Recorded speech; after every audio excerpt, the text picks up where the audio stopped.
Aga jingle kai Intercontinental Cup ka India Persia eka Mongolia. Haba phai shagare ka jingle kai ka India ka layo pen khi jar nengkong tangha ka minute ka baar lengbau Sahal Abdul Saman.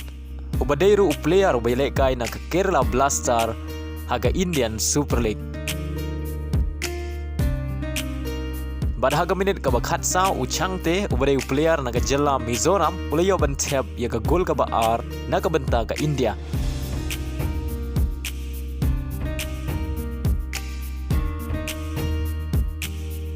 Badai lang bagini ki Argol kirang lekai jong ka Mongolia ki klemla asyu bat pen paikla hadu bokot ka kala step bat kumjuru hadu bokot ka kala mid bad hadu bokot ka jing lekai ka India kala job da ar London ki jing lekai FIFA Under 20 World Cup semi final kabalong ha Argentina ka Uruguay kala la bat pen lim ya ka Israel taiway London bad ya gani ka shigol jong ka Uruguay la yo ban tep do rang tep gol bakan sai jong ka agane ka World Cup u Anderson Duarte haka minute ka ban reu peway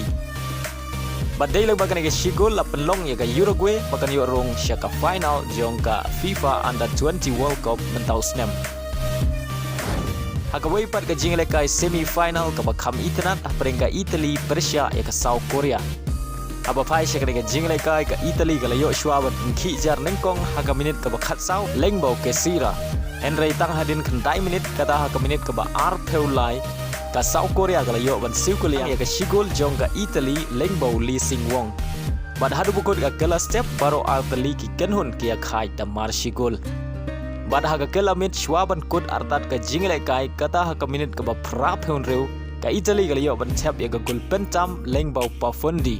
But day lang bangani ka goal jong Pafundi ka Italy ka lala ban penlim ya ka South Korea da ar lakaway.